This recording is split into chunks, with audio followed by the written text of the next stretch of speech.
News with swearing. Daily beans, daily beans. Daily beans, daily beans. Hello and welcome to the Daily Beans for Monday, November 23rd, 2020. Today, the Michigan State Board of Canvassers meets to certify, or not, the Michigan results after two GOP lawmakers met with Trump Friday at the White House. And the Michigan GOP decided to write a letter asking to delay the certification in favor of an audit of Wayne County. That's a heck of a headline. Pennsylvania is expected to certify Monday after Judge Brand throws out Trump's lawsuit to stop it. Georgia Senate candidate Purdue profited from a Navy contractor's stock while overseeing the naval fleet. Trump has asked for another recount in Georgia. Trump's elite strike force legal team accidentally submits data from Minnesota instead of Michigan because they thought MN was the state abbreviation for Michigan. And the Michigan Attorney General ponders criminal investigations of officials bending to Trump's will on overturning elections. And the PA, the Pennsylvania Senator Pat Toomey, says Trump should concede. I'm your host, AG. And I'm Dana Goldberg. Okay, so there are so many news stories today. I had to cut some, and I'll have to go over them tomorrow. There is just so much going on because we had such a massive weekend of news. And I noticed that there's something missing from the intro that I'm going to be talking about later because it's just now happening. It's just now breaking. Sidney Powell, the Kraken, has been fired from elite strike force. and there's all sorts of weird things happening. But she was fired by Giuliani, but it's in a Trump-Pence letterhead. It's all bizarre. I'll do my best to cover it, but it is currently breaking. As soon as, and here's the problem, Dana. First of all, how are you? Did you have a nice weekend? I did. I'm safely. I'm coming to you from Albuquerque, New Mexico, as you listen to this, and I got here safely. I drove. Family's been safe. We're still wearing masks. We're social distancing, and it's been nice to see my family after a year. So everything is good on my end, and I got some puppy kisses today, so that was nice. Oh, well, that's worth it. That's worth a drive to Albuquerque. That is a heck of a drive. It was, but it was worth it. That's all I can say. So I'm glad I did it, and I stayed safe. You know, as we talked about before, I quarantined and then tested and drove. There was no point in getting on a flight after I quarantined because then it erases everything. Yeah, precisely. So I'm glad, and I love puppy kisses. I love that idea.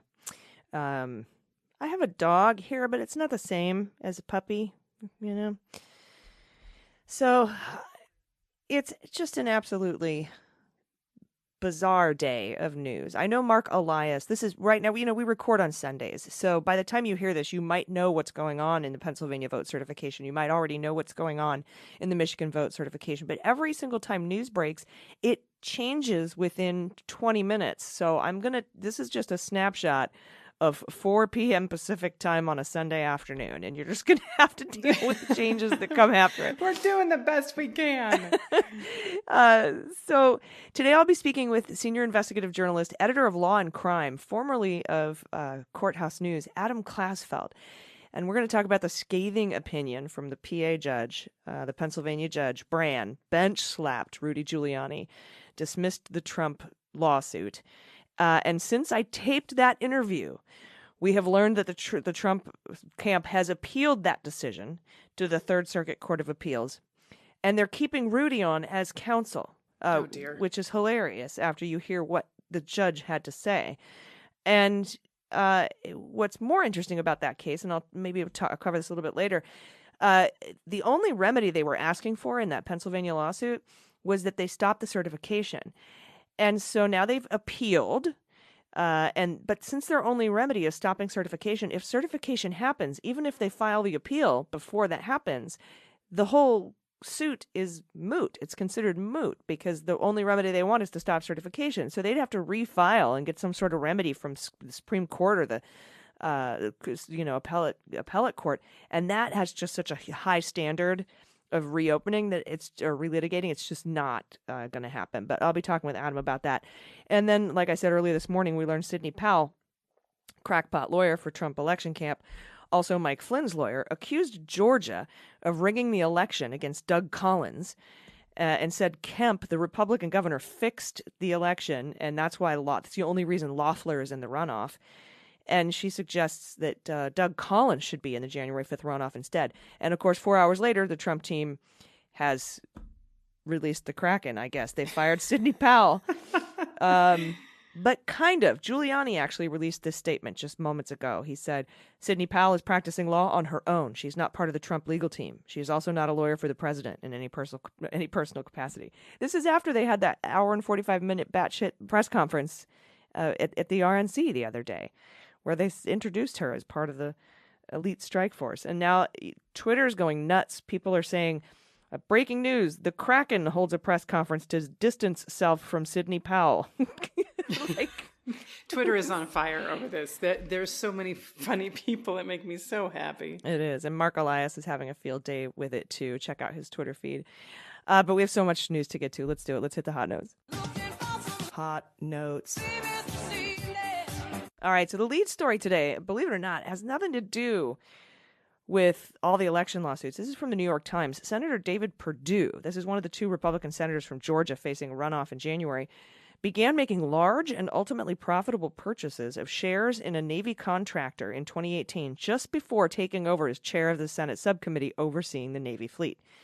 This disclosure was first reported Wednesday by the Daily Beast, and it comes as both Purdue and Georgia's other senator, Kelly Loeffler, Georgia's other senator, how's that feel, Kelly, have been under fire for their stock trades. You know, I tweeted out the other day, breaking news, Kelly Loeffler has tested positive for insider trading.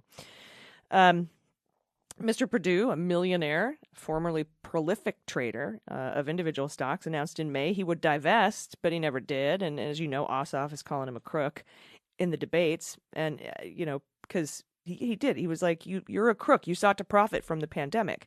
And Mr. Purdue since then has twice refused to debate Mr. Ossoff. Quote, Senator Purdue doesn't manage his trades. They're handled by an outside financial advisor with his prior input or approval. That's according to a spokeswoman for Purdue. Come on, AG. What millionaire has their stocks invested with someone who, I'm sorry, they make decisions without your prior approval? No one's trading stocks without your approval. Anyway, go ahead. Yeah, and this is about Purdue's trades in shares of the Navy contractor BWX Tech. And I'm familiar with them because they supply nuclear components and fuel for submarines and aircraft carriers. That's expensive shit. Because you're a badass. I just had to put that in there. Thank you. I don't know. People always thank me for my service, and I was like, it was in the Navy under Clinton. It wasn't very dangerous. But in the 6 weeks before the January 2019 announcement that Mr. Purdue was taking over as chair of the Senate Armed Services Subcommittee on Sea Power, he bought $40,000 to $290,000 worth of BWX on dates when prices averaged about $40 a share. The filings give only a vague range for stock transactions, making it impossible to know how many shares are bought and sold. And in June of that year, he announced that he had helped push through additional funding for the Navy in the NDAA, the National Defense Authorization Act, including money for an extra submarine, and submarines are run on nuclear power, and BWX supplies that fuel and parts. And as subcommittee chair, Purdue has been a strong proponent of increasing Navy spending. In this era of great power competition, there is no question our Navy needs to grow larger and become more capable. Whatever. He said that after he sold his BWX shares. While nothing officially prohibits individual stock trades by members of Congress, people have long raised questions, according to Kedrick Payne, general counsel for the Campaign Legal Center. That's a nonpartisan watchdog group. So it's all sketchy as shit. They are making a killing off of their inside knowledge. It's infuriating as someone who does have some, not much, but some money invested in the stock market, to know that they are just taking advantage of everything they can. Yeah, 100%. It's infuriating. We've got more news coming out of Michigan now, this is actually really interesting. Michigan's Attorney General is exploring whether officials there risk committing crimes if they bend to President Trump's wishes in seeking to block the certification of Joe Biden's victory in their state, according to 2 people familiar with the review. So they want to know basically how much they can get away with without breaking a law up there to, screw things up in Michigan. The move by Dana Nessel? Do you know that one? Dana Nessel. Thanks, AG. I figured you'd know. The move by Dana Nessel, a Democrat, reflected a growing sense of unease among many in her party and, honestly, some Republicans that the president was continuing his unprecedented efforts to reach personally into the state's electoral process as he seeks to prevent Michigan from formally declaring a winner there. So on Wednesday, this is unbelievable. And Wednesday, 2 Republican officials in Wayne County sought to rescind their vote to certify the election results in their county, where that's where Detroit is, which, as we know, is a predominantly Black community. This is all racist bullshit, but that was after Trump called them Tuesday night. So there's this change over there. Now, on Friday afternoon, 4 leaders in Michigan's Republican-controlled state legislature met with Trump in the White House at his invitation.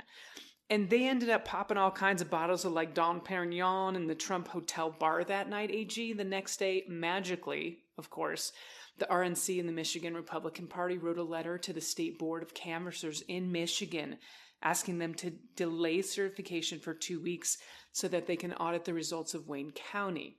Now, like I said, Wayne County is one of the dust-up from last week. We heard the brilliance of, one of their board, one of the board members on the election in Wayne County. Wayne County, Trump personally called the canvassers, and then they tried to rescind their certification there. So he's now like... He's weaseling like a personal phone call. Like, this is bullshit. More people are starting to get involved now. The Attorney General is conferring with election law experts on whether officials may have violated any state laws prohibiting them from engaging in bribery, which that is perjury and conspiracy, according to people familiar with the deliberations who spoke on the condition of anonymity to discuss the sensitive matter. I mean, of course, it's bribery. They got a phone call, joined him in the bar with $350 bottles of champagne. You know, it's just so gross, and none of this is going to make a difference. No, it won't. And again, it's just part of this plot to delay the certification and the ascertainment of the transition so that the Biden can get the keys and see the crimes. Honestly, I think that's what it boils down to. Well, and if Donald was a good businessman, he wouldn't be spending $350 on champagne. He would just buy Crooks for like $4.99 or however much it is, which would be totally appropriate champagne for this meeting. Like from Meet the Parents. We got moms. We're just serving Crooks. I'm sorry, what'd you call me? You heard me. That would be perfect for them. But you know, I don't believe that a bottle of Dom Perignon goes for $350 at the Trump hotel bar. I'm sure it's in the $700 range. But for sure. Cost. We're right. talking. And who's getting?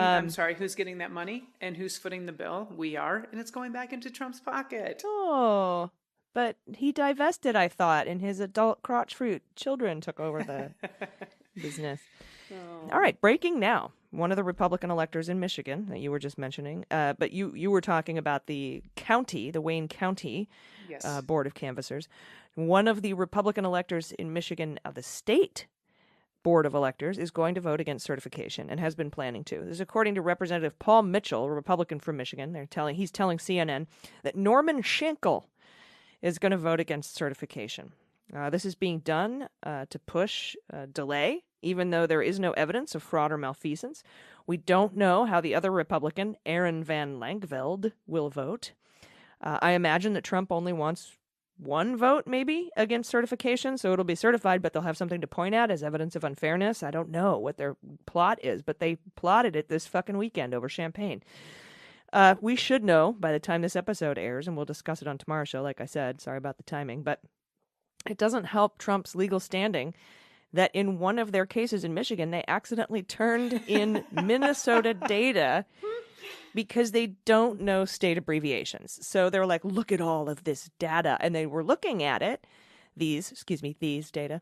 They were looking at them and said, this is Minnesota, you guys. And so what it appears what happened was they thought MN was the abbreviation for Michigan when it's MI. I don't know what they thought MI was, maybe Missouri. Anyway, fucking hilarious. Yeah. I have to talk for a minute before I hand this back over to you about what's going on with Sidney Powell, because this is just bananas. So I sort of explained the gist of it earlier. Basically, Sidney Powell went on a news program and over the phone and said that Brian Kemp, the Republican governor of Georgia, conspired with Venezuela and several other Republican officials in the state my God. to rig the election and the Dominion machines for Kelly Loeffler to beat Doug Collins. And so she says, Georgia's the next place I'm going to blow up. I think she means with her Kraken. I'm not sure, her legal Kraken. But I think probably what happened was Loeffler, who is in the runoff January 5th, maybe even Mitch McConnell was like, look, you can go ahead and destroy democracy, but don't fuck with this runoff. And called up the White House and said, you gotta get rid of Sidney Powell. She's fucking with Brian Kemp. She's fucking with our runoff. We don't actually want to look into any of that stuff or whatever, but you got to get rid of her. And so Rudy Giuliani put out a statement, the one that I read earlier, and now Twitter is going bananas, and it's awesome. It's fun to watch, and I'm laughing, and of course people are like, how can you laugh at a time like this? I'm like, look. I'm not laughing at the dismantling of democracy. I'm laughing at Sidney Powell. And the word Kraken. I mean, it's just a funny word. It is. They didn't even use those voting machines down in Georgia, though, did they? That's like part of the conspiracy bullshit. I don't know if they used the Dominion counting machines or if they Dominion software, or I really don't know, but this is what Sidney Powell was on about. When reached for comment, we got nothing back from the Kraken, but that's where we're at. So. Well, that's not all the bullshit that's going down in Georgia. So, as you actually predicted this, AG, Trump has filed for another recount in Georgia. This will be the third time votes have been counted. The first one was at the election. The second one was a recount. This is another recount. Now, what's unfortunate about this, and I had tweeted about this earlier today, is that by Georgia state law, by the Georgia election law, the candidates have the right to ask for a taxpayer-funded recount if the margin is less than 0.5%, which it is. Now, I mean, they already did a recount. So why you ask? Why, yes, they did. They did a voluntary recount done by the state as courtesy. That's what they do when it's within 0.5 of a percentage point. Well, the first one, they didn't have to. Right. Because their 0.5% margin isn't, we automatically do a recount because we're cool. It was the Republicans being like, all right, we're going to double check this because we're losing Georgia. What the hell?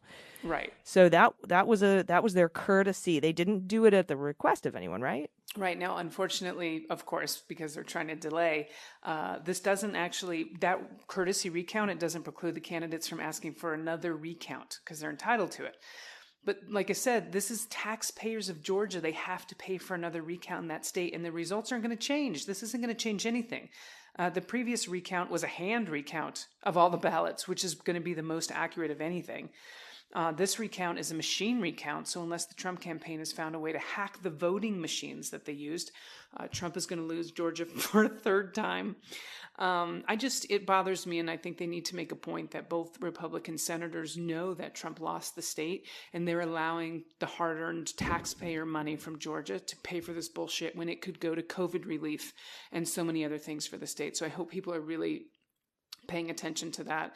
The other thing that this is going to do, it's just a delay tactic to keep the GSA, Emily, gotta love her, from ascertaining Biden as the president-elect and signing off on the transition. They're just using this as a delay tactic to cause more chaos. I mean, we've seen the reports that, but Donald's plan is to basically start as many fires as he can before he leaves the House. Mm-hmm. Yeah, and they're just, I think that this could have a really big negative impact on Republicans in their runoff on January 5th. I think a lot of Republicans are going to be sick of this shit. And I did find it, by the way, it was what Sidney Powell was alleging was that the top Republicans of Georgia were sleeper agents for the Democrats and their plot with the electronic voting machines to turn Georgia blue. So she was actually saying that stuff, but that was her thing. And they need more time. Like I said, they're delaying. They need more time to declassify Russia hoax crap and shred their crimes before they give the keys to Biden. But remember, we saw this coming. Okay, what Trump is doing now is exactly what Julian Assange told Junior his dad should do if he lost in 2016. Remember, leading up to 2016, Trump's like, if I lose, it's rigged. He said he wouldn't concede in the Hillary things. This is all a replay. And Don Jr. and Julian Assange were texting back and forth. Let me read this to you. This is from Assange to Don Jr. on October 21st, 2016. Hi, Don. If your father loses is in quotes, we think it's much more interesting if he does not concede and spends time challenging the media and other types of rigging that occurred. He has implied that he might do that. He is also much more likely to keep his base alive and energized this way. And if he's going to start a new network showing how corrupt the old ones are, this is helpful. The discussion about the rigging can be transformative as it exposes media corruption, primary corruption, PAC corruption, etc.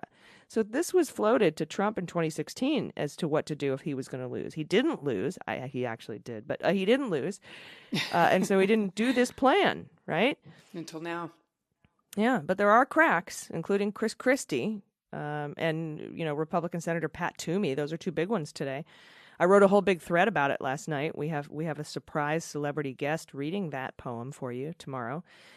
Because it's just you'll see what I mean. Hopefully, if my surprise celebrity guest is free and we can get it tomorrow, if not the next day. But it is my Christmas card to everyone. And yes, I said Christmas. That's actually no. You know what? It's season's greetings. We'll go with that. But anyway, we'll be right back with Adam Klasfeld. Matter. They do. Oh, they do. They do, and I'm fine with that. I celebrate Christmas. I'm not even Christian, but hey, whatever your jam is. But it's not a holy holiday based greeting card. So you'll see what I mean. Anyway, we'll be right back with Adam Klasfeld. We're going to discuss the humiliating bench slap Judge Brand handed to Trump and Giuliani over the weekend. Something important to note, like I said, Trump has appealed that decision since Adam and I talked minutes ago, but the only remedy that the Trump team was asking for was to stop certification. So if PA certifies tomorrow, which is today, which is Monday, then the appeal becomes moot. So time travel and fun. Stay with us. After these messages, we'll be right back. All right, everybody, welcome back. As expected, we got a ruling from Judge Brand in the lawsuit argued by Rudy Giuliani in federal court last week. I know there are a million lawsuits, and it's hard to keep up with all of them. And helping us sort it all out and go over Judge Brand's ruling is the senior investigative reporter and editor of Law and Crime, formerly of Courthouse News, Adam Klasfeld. Adam, welcome. Thank you for having me. So Adam is the Twitter account. You're the Twitter account I follow for all live coverage of the cases that are of most interest to us here at Daily Beans. So let's talk about this PA case, this Pennsylvania case heard by Judge Brand and his incredible opinion that dropped on Saturday. First of all, the introduction itself is just golden. It absolutely is. I mean, it's a total evisceration. And what he gets to the heart of immediately is just how sweeping, how broad, and in the words of a different judge who had a similar case in Nevada, shocking. The request was they wanted to overturn a lawful election. And he basically tells them, if you wanted to disenfranchise effectively 7 million voters, you have to show up to court with solid evidence, solid law. And he said definitively that has not happened. Everything was said bluntly in that introduction. But he goes on, and after that introduction, totally eviscerates the premise of what became Rudy Giuliani's argument. We have to remember, when he got this case, this was a case that had variations of the phrase voter fraud some 33 times and didn't have any evidence of voter fraud. The only suspected incidents, some of which were debunked, happened in red counties that weren't being sued. But I digress. There was very heavy on the talking point of voter fraud if there were no allegations and evidence. That said, shortly after, the lawyers who filed that complaint, Porter Wright, major white shoe law firm, backs out. And a new team comes in, they file an amended complaint, and poof, those 33 references to voter fraud vanish, and we're left with a different case. And this is a case that Judge Brand decided yesterday. Now, this different case made the argument that because certain counties in Pennsylvania allowed mail-in voters to cure defective ballots, and to explain what that means, say someone mailed in a ballot and they forgot the secrecy envelope. Some counties gave voters the option, hey, you forgot something, you made a technical error. If you don't cure this, your vote doesn't count. Giuliani's argument was because certain counties allow that, Right. call off the election. Don't certify the vote. Other counties didn't extend that courtesy, didn't expand ballot access, so cancel the vote. Oh, but by the way, only for the presidential election. The down ballot elections who are on the same ballot, you can still call those legitimate because we like those. But so sorry to interrupt. But basically, this boils down to two voters from Republican counties whose votes didn't count, and they weren't offered the option to cure their ballots.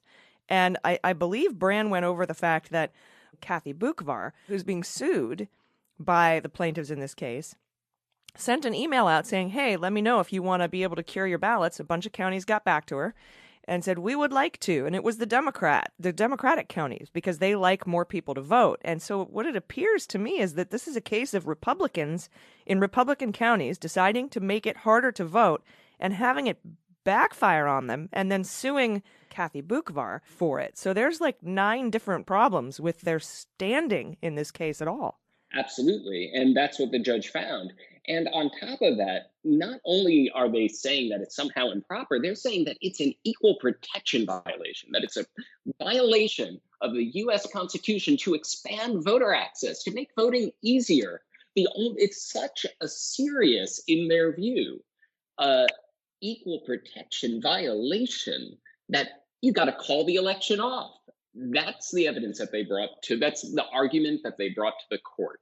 Yeah, and I think that Judge Brand, he says, quote, plaintiff's only remaining claim alleges violation of equal protection. This claim, like Frankenstein's monster, has been haphazardly stitched together from 2 distinct theories in an attempt to avoid controlling precedent. So he goes on saying the plaintiffs are trying to mix and match claims to bypass contrary precedent, and that's not lost on the court. The court will thus analyze the plaintiffs' claims as if they had been raised properly and asserted as one whole for purpose of standing on the merits. And so they actually were like, you're filing, and your complaints are so stupid and wrong. We'll fix it for you and argue a better case on your behalf, and then I will shoot that down as well. Precisely. That is an accurate summary of what he wrote. And of course, the irresistible turn of phrase, Frankenstein's monster, and getting Mary Shelley right in that, because it is right. Dr. Frankenstein's monster. So you have to applaud the judge for his erudition there. But he, in the interest of fairness, does Rudy Giuliani at all the favor of correcting their argument to something even remotely sensible. But even then, it's not a justifiable legal argument, he found. But even to get to the point where he can address it, he has to, turn it into something that has logical coherence or something similar to it. Here would have been a better claim. It's still wrong, but at least this would have made legal sense. And I guess the 2 things, the first being a complaint on behalf of the individual plaintiffs whose ballots were canceled, and the second on behalf of the Trump campaign itself, and how they raised the broad Bush v. Gore arguments that the plaintiffs allege is the main focus of the lawsuit. And he ripped that apart too. Absolutely. And this, of course, we need to go back during the oral arguments. You had Trump's lawyer, Jenna Ellis, thinking that Rudy Giuliani had done such a great job because the judge ended his oral arguments with small talk talking about restaurant recommendations. So Jenna Ellis on Twitter had saw that as surefire evidence that the judge and Rudy Giuliani had established a great rapport, a good sign of the case in her view. And then this evisceration landed, and all of a sudden, he's an Obama judge in the view of Rudy Giuliani and in the view of Jenna Ellis, who thought just days earlier, wow, Giuliani and Judge Brand have this great rapport. They're bosom buddies now, apparently. And all of a sudden, nope, he's an Obama judge. Well, of course, that's nonsense. He was nominated by former President Barack Obama. But as many people have noted, he is a longtime Republican, served on county committees for the Republican Party in Pennsylvania. He is a member of the Federalist Society.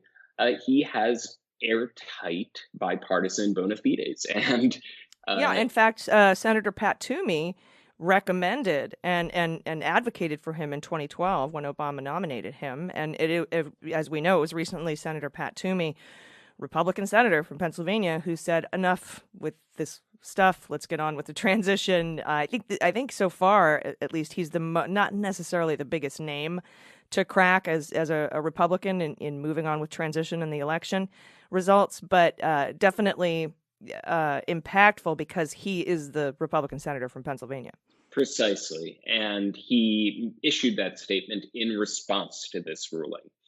He praised Judge Brand's fairness and impartiality, and he basically said that Trump has hit a dead end and that he declared President-elect Joe Biden the winner. A little late to that announcement, but one of the earliest in the Republican Party and the Republican Senate, to be sure. But he said that in response to this blistering ruling. Mm-hmm. Yeah. Now, Adam, I have to take a quick break, but I have a couple more questions for you, specifically regarding the idea under equal protection. Had the Frankenstein's monster been stitched together properly? And Judge Brand talking about leveling up and leveling down as a remedy. And I want to ask you about that. Will you stick around after this break? Absolutely. Great. Thank you. We'll be right back.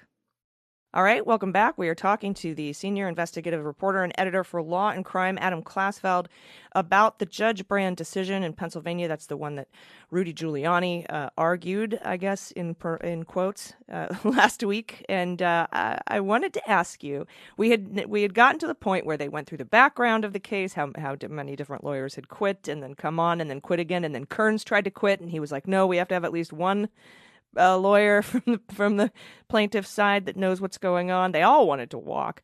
And then, of course, Giuliani comes in, argues this insanity. Brand tries to give him a better argument and is now shooting it down. And here the final claim is equal protection, that these two voters didn't get to vote because they didn't get their ballots cured. And then the Bush v. Gore insanity, which we'll talk about in a second. But the one of the things that you have to meet in order for equal protection to be a thing is a remedy, right? You have to have a reasonable remedy. And the remedy here was because these two people didn't get to vote and the counties had different rules, we would throw out 7 million votes. And he talks about leveling up and leveling down. Leveling up is that the aggrieved parties get the right that they are complaining they didn't get. And leveling down is to take the right away from everyone else so everyone matches the aggrieved party.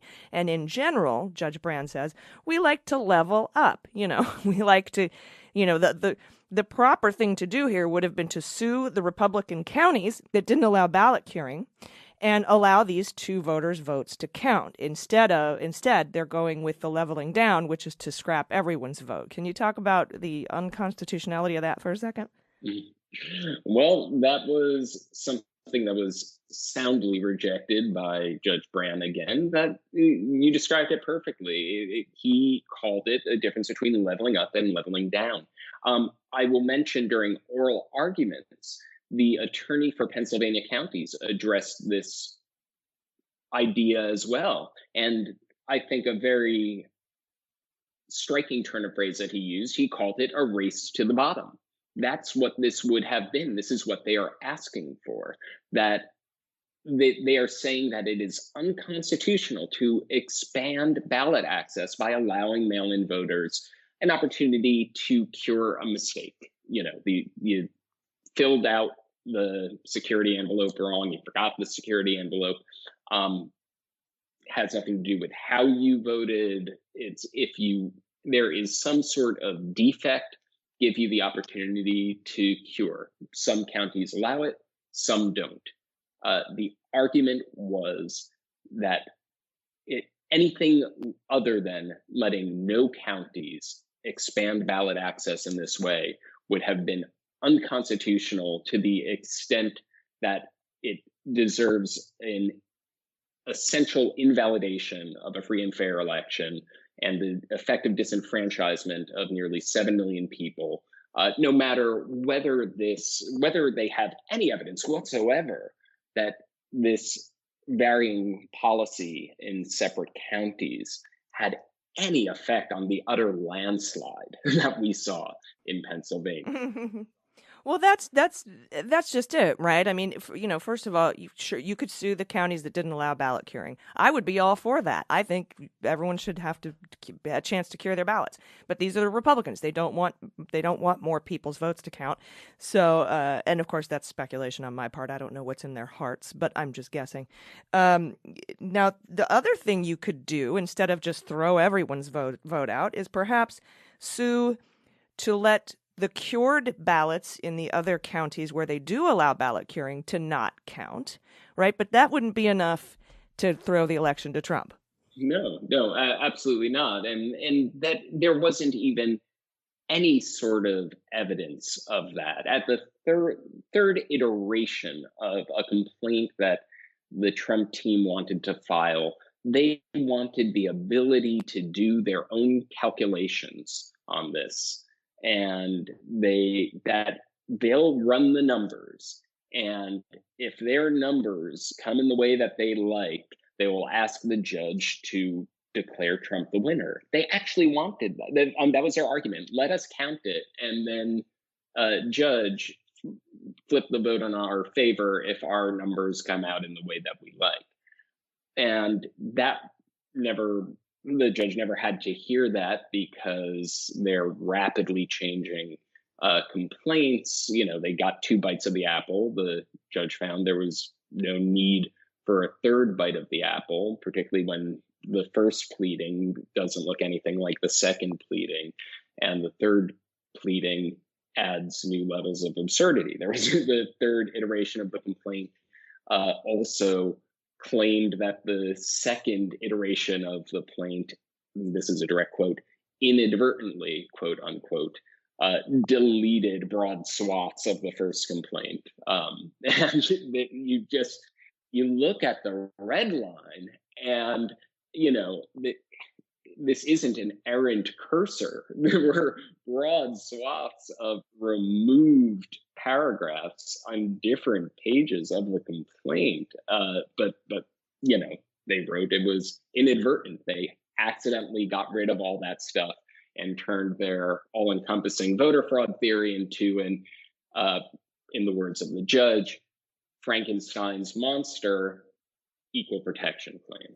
Well, and then they went back and said, "Oh, we want to amend it." Yeah, right. Like third bite of the apple, we want to amend it again, and that was their leave to amend again, which was also denied in this ruling. And I also really like on page 35 towards the end how the judge brought up other lawsuits they could have brought that would have made more sense, including plaintiffs are not challenging any court action as a violation of equal protection, like the Third Circuit stuff that was going on. They do not allege that Brookvar's guidance differed from county to county. That's not even in their complaint about equal protection, or that Secretary Brookvar told some counties to cure ballots and others not to. They could have some evidence showing that. I mean, it would still not matter, he ends up saying, because counties have the right to have their own rules.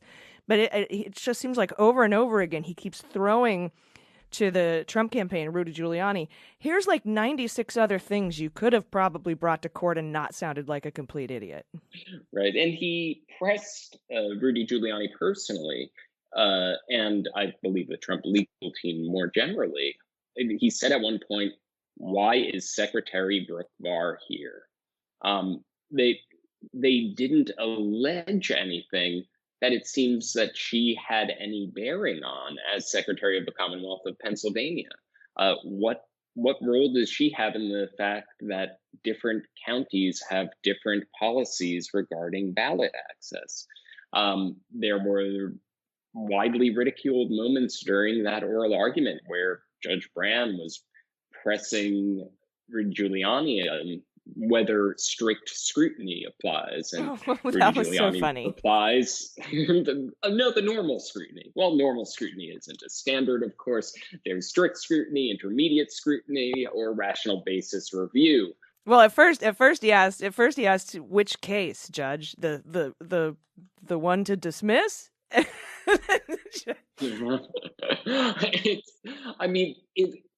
It's funny because that night I actually was speaking to someone else in the UK who referred to that as a kind of answer out of the Adam Sandler movie. That if Adam Sandler were trying to answer the question of what kind of standard of review should it do strict scrutiny, the normal one, that's more of a comedic answer. So that's one view from abroad. The fact that the Trump campaign just wasn't prepared to answer those basic questions about the case. And Judge Brand did go into the standards of review in the ruling. That was something that they were utterly unprepared for. And I don't think that anyone would have predicted anything other than a decisive dismissal of the case, who was watching the oral arguments, who was watching closely at the claims that the Trump campaign was pleading in court. But the way, the kind of careful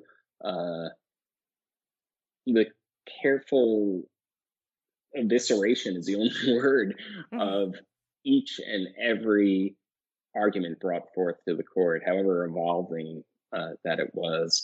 I always tell folks on Twitter, always read the footnotes. And there was a very salient one where, again, as I mentioned earlier, he addressed the Trump campaign's argument that because of this massive problem in Pennsylvania election systems, which amounts to an equal protection violation, you should invalidate the presidential election, but only the presidential election. And he says in a footnote that, curiously, plaintiffs now claim that they will seek to only enjoin certification of the presidential election results. They suggest that the requested relief would thus not interfere with other election results in the state. But even if it were logically possible to hold Pennsylvania's electoral system both constitutional and unconstitutional at the same time, the court would not do so. So this is a very careful decision. This is a very stinging decision. And the Rudy Giuliani team, the Trump campaign, has expressed that they are going to appeal. I haven't seen evidence of an appeal yet. As of this morning, maybe it happened as we're speaking. But if they do, I don't think any serious observer of what's going on thinks any of those appeals have legs. So you can appeal, because this was my final question for you, because they dismissed, he dismissed this in his conclusion. Motion to dismiss the first amended complaint are granted with prejudice. So can you, if they're allowed to appeal, what is the with prejudice for? It just means can't bring it again in this court. Can't bring it again before him. So that's the end of the case before Judge Brand and in the Middle District of Pennsylvania. There are people, if they were to appeal this, it would have landed in the Third Circuit. And a lot of people who cover the courts, including me, I saw Brad Heath was looking for a copy of whatever notice of appeal, and Ken White were looking for evidence that they're actually doing these things that they say that they're going to do. And as of yet, that hasn't happened. And it's usually a pretty quick process. It's particularly if you're expecting you may lose a very high profile case, you want to be prepared to fill out a form pretty quickly and have some papers ready. So we'll see if the Trump team has said many things in front of cameras or in press statements that wind up not happening, like saying they're alleging fraud. Rudy Giuliani at one point said to the judge, "This is not a fraud case." And another Trump campaign lawyer in Arizona used that exact same procession of words, "This is not a fraud case." So what they say they're going to do, what they say they're going to allege, doesn't always wind up happening. We'll see if there is an appeal, but I don't know of any serious legal observer who thinks that the result of any appeal will be any different than what happened on Saturday night. Yeah, and Judge Brand sort of preempted that, I think. Didn't he? Didn't he mention something that had already gone into the Third Circuit that was like this, that was shut down? Right. I mean, he noted that the Third Circuit has considered these issues before, and you can the Trump campaign constantly says we're going to take this all the way to the Supreme Court. Well, that presupposes that the Supreme Court will grant your petition for cert. So there's the question of whether you will file your appeal, whether your appeal will be heard, and whether you have any controversy that will have any traction whatsoever in an appellate court. These are all different questions. Well, I highly recommend, if you're feeling blue, if you're feeling down, if you need a little pick-me-up, read this opinion. It is it's easy to understand. It's well written. It's got a nice flow to it. You'll especially crack up when the judge goes through the history of how they got there in 2 short weeks, and all of the lawyers who quit and tried to leave the plaintiff's side. It's really, really, absolutely a feel-good story if you're into court documents, which you and I are, Adam. Everyone, please check out Adam Klasfeld if you want to know what's going on in any of these cases, or follow live tweeting of the courtroom. Adam Klasfeld's Twitter is the best for that. So I appreciate you coming on today. You're the senior investigative reporter and editor of Law and Crime. Congratulations on that new position, by the way, formerly of Courthouse News. Adam Klasfeld, I appreciate your time. Thank you. I appreciate you having me. Have a great day. Everybody stick around. We'll be right back with the good news. All right, everybody, welcome back. Time for the good news. Okay, so there's just so much news today. I can't tell what's good and what's not. There was stuff we laughed at, but it's also destroying democracy. But this is actual good news. Yeah, sometimes we just laugh out of discomfort. Yeah, you laugh or you cry, right? It's that awkward laugh. We're all going to die. Keep going. Yep. Yeah, and you grab your collar with your finger. That'll gag. Okay. So if you have good news to submit, personal, political, just want to send us your pod pic photos or your children, whatever it is, we love to see them. Do it. You can do that, or submit confessions or corrections at dailybeanspod.com. Click contact. First up from CJ, she, they pronouns. Cinnamon mom, she, her. Okay, so maybe this is 2 folks. Hi, folks. This is the mother of Awesome, a 12-year-old girl Matt wrote in a few weeks ago, or in about a few episodes ago. She actually goes by CJ, and she was stoked to hear herself mentioned on the podcast. Here's her message. Oh, this is awesome. Hello, this is CJ writing now. I just want to say I've always stood for my beliefs in any situation. I'm definitely one to have political conversations. I've always been interested in why people think the way they do. I was ecstatic to hear my story on the podcast, and me and my friends still disagree to this day. Mom here again. I'm attaching pics of CJ and of our thoroughly junkyard dog, COVID puppy, Baba. One when she was tiny, and one recently when she's having fun roughhousing. Oh my goodness. Oh, look at the baby. Look at the puppy. I know, look at the puppy picture. Look at the baby. Now, I didn't see in a picture of CJ. No, we don't see a picture of CJ, so. I must have forgot to attach it either at the source or in my giant staff center call that I'll have to contact. Could be any of them. So thank you. Those. What cute photos. Thank you, CJ. Thank you, Cinnamon. Mom, she, her. CJ, she, they. And then, of course, Matt. What a wonderful thing. And CJ, this is so great. I appreciate you. I'm glad that you stand up for your beliefs in any situation. I'm glad that you keep an open mind, and that you have political conversations. That's incredible and wonderful. I appreciate you for that. That is hero status. The future looks bright. Bright blue, hopefully. More good news. This was coming from Tom, pronouns he and him. I'm still alive. I have been a pretty loyal listener until the California fires forced our evacuation and the near loss of our Boulder Creek home. So I was still in the process of catching up on Friday, November 13th. That was when my brain decided it was time to fart out on me like it had done 6 years ago. On April 2014 was just another day at work, and I lost a lot of people saw me have grand mal or tonic seizure safely in front of them. I thought it would be a one-time thing, but on Friday the 13th of this month, I was by myself headed for an appointment with a notary. Apparently, I hit a bridge abutment. I guess that would be a bridge abutment, going very fast. Oh my God. Both my feet and ankles broke. My tibia ball joints broke through their hip sockets. Of course, my sternum was fractured by the bag and I bit my tongue real good. Oh my God. After a week of excellent medical care in San Jose, I'm able to start to care what is happening in the rest of the world. The staff at the nurses and doctors have been great getting me back together because of COVID. None of my family has been able to visit me. I know they could just warehouse me to the surgery, but they care for me in between surgeries and procedures. Sorry, no recent pic of Stella, the toothless 5-pound Yorkie, for a pod pet pic. My wife assures me I am missed. This photo... my God, Tom, I'm glad you're alive. And you still look so joyful. I don't know if it's pain meds or not, but your face still looks quite happy considering the state of this photo. Oh my God. I am so glad you're still with us, Tom. You hit those abutments going fast, and I've been in that accident.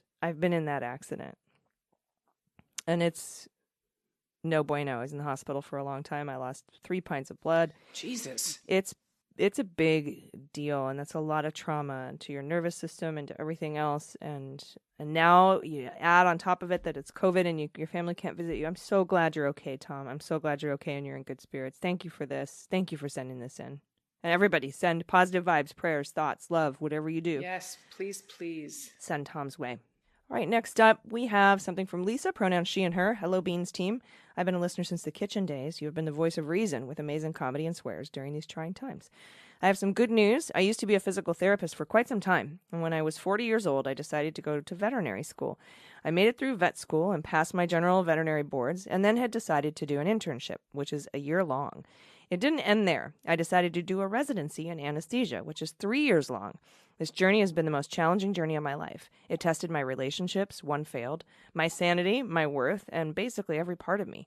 Just like in human medicine, we take board exams to become board certified in our specialty when our residencies are over. Well, I just found out I passed my board certification, and I am a diplomat of the American College of Veterinary Anesthesia and Analgesia.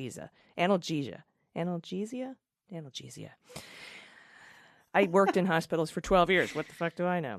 It has been a long, hard road, but even as a non-traditional student, dreams can come true. I have an amazing wife and family, and now I am board certified. I have included my pod pets, Charles Darwin and Ruth Beagle Ginsburg. Oh my goodness, stop it right now. And AG, you should go to law school. You'd be an amazing attorney. Oh, okay. The Beagle. No, stop it. Look at the Beagle, AG. Oh, hey. Look at RBG. Oh my God. That dog is flirting with me. I know. Oh my God. I can't wait to share this with everybody. That's so great. Lisa, congratulations. Yes, that's wonderful. That is so wonderful. And that's a long ass time to go to school. I'm so proud of you. It just goes to show you, it doesn't matter. It doesn't matter at what age you want to reinvent yourself, you do it. I love that you have the support at home too. We've got more good news. This comes from E, pronouns she and her. Hey, Beans Queens. First, thank you so much for helping me get through the first harrowing night of the election with your constant reminding that it might look like Trump was winning at first.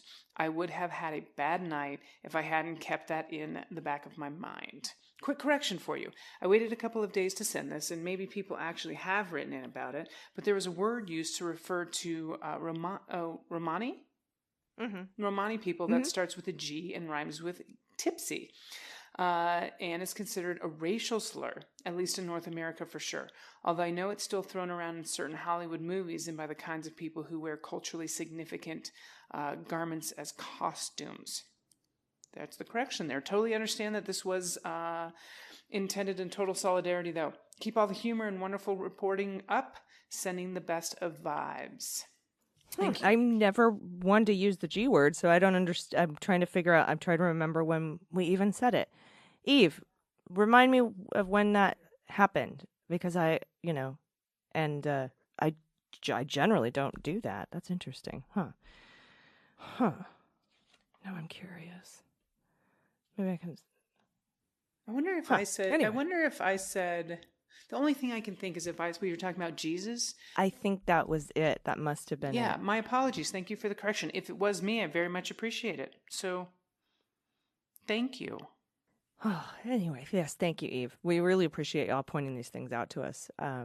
I know that I've been talking to so many good friends of mine where I'm like, hey, I'm old. If I slip up, just let me know. I will change it. So thank you, and that's why I want you to send these things into us. And you know what? Dana, go ahead and read the next one too, because it's kind of short also. All right, AG, this one's from Art, pronouns he and him. My girlfriend said we don't have to spend Thanksgiving with her family. Yay! However, we do have to spend some time on the porch with them the day before.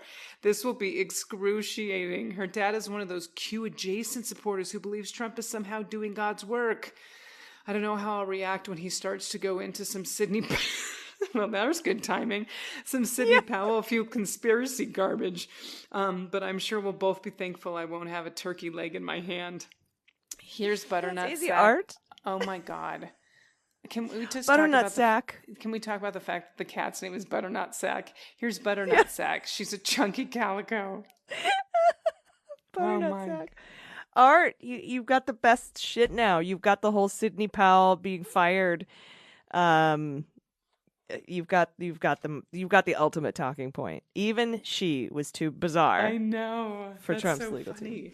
This cat, Butternut Sack. Oh my God. All right. Next up, and finally from Andy in Tring, Hertfordshire. I think that's how you would say it. Pronouns he and him. Greetings from bumbling Boris's blight. Deep sigh. He's such an incompetent, self-serving bell end. Ring any bells for you? Yes. I've been listening to your shows pretty much from the get-go. I've much admired your boundless tenacity, durability, and general good humor. And the swearing, of course. It's great and decidedly cathartic for us that you all routinely employ some delicious Anglo-Saxon profanities. As it happens, I'm writing to you with a language-related correction suggestion, something that's been bugging me for a long time now, and even more so during the recent election coverage, when there's a particular word that seems to crop up. The offending expression is swath, or suave. My admittedly petty bugbear is the pronunciation. You Americans, bless you, pronounce it as in moth, when in the original Anglo-Saxon it's completely different. Over here we pronounce it as in bathe. Swathe. Oh, like swathe? Ooh, I like that even better. Swathe. A large swathe. Try it, and we did. The trick is to smirk smugly. It's a large swathe of voters that you could turn to at your leisure. The American interpretation sounds dry and requires some complex tongue-related gymnastics, swath, whereas the original not only sounds nicer, but it's way easier to say, swathe. I also suggest sweeping your arm in a wide arc as you say swathe for extra emphasis. It's a very theatrical word. I actually did on my end. I just want you to know that. I did too. Vast swathes of America voted H. Dort out of office. Yes. Far be it from a humble Englishman to be telling Americans what's what, but I'm a copywriter by profession, and I think the language we use is so important. And just think, swathe. Think swathe as in moth interpretation is such an ugly thing, and you might rather enjoy the beauty and magnificence of original execution. I'm also hoping to coattail your charm and influence such that we can make this specific verbal re-education a thing in America. I'd also like to add that it isn't nice for me to be getting my knickers in a twist, quote-unquote, about something quite so trivial, but I like to think of it as the Biden effect, a return to some degree of normalcy where we can really enjoy playful discourse once again without worrying too much about the odious and unwelcome orange elephant in the room. He will be gone soon. Well done, team. Well done, America. You did the right thing. Keep up the good work. You remember that old English saying, every tide must have an ebb. Oh, swathe. Okay, I'm gonna try to make fetch happen here in the United States. We'll start saying large swathes of voters. Let me know, Andy in Tring, Hertfordshire, if I'm saying swathe properly, because we also could say swath. But then you'd have to say bath, and I think it's bathe. Yeah. It's definitely bathe, right? Or could it be bath? It could be bath, but then I think it would be swath like moth. B-A-T-H instead of B-A-T-H-E. Swathe. I like it. You know, if the worst thing we do today is argue about the pronunciation of bathe and bath, then I think that today's okay. Mm-hmm. Yeah, and it's exactly right. We're getting back to the tan suit times, you know? Yeah. How dare you, Obama? How dare you? We long for the tan suit scandals for sure. All right, those are the good news stories and corrections. Thank you very much, everyone, for sending them in, and thank you for the notes, CJ and Matt and Cinnamon Mom. Appreciate that. And the beagle, the sexy beagle, is killing me. Oh my God, sexy beagle! I can't. RBG. I'm looking at it right now. Hey. Oh. That is a picture for Tinder. It really is. All right. Anyway, and what lucky dogs, by the way, to have a newly minted veterinarian as their dog mom. That's incredible. And not just that, but anesthesia and analgesia. Super certified. So, all right. Anyway, again, you have more good news and all that other stuff. Send it in, dailybeanspod.com. Anything before we get out of here, Dana?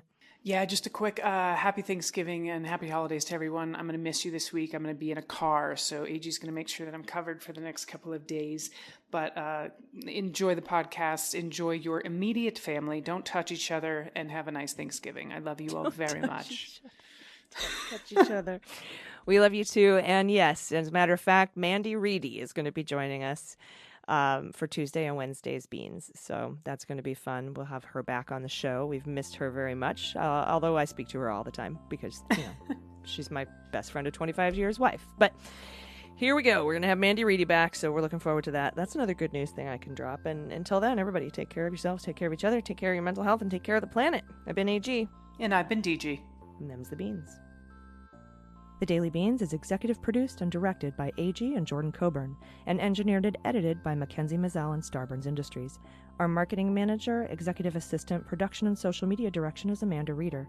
Fact-checking and research by AG, Jordan Coburn, and Amanda Reeder. Our music is written and performed by They Might Be Giants. Our web design and branding are by Joelle Reeder with Moxie Design Studios, and our website is dailybeanspod.com.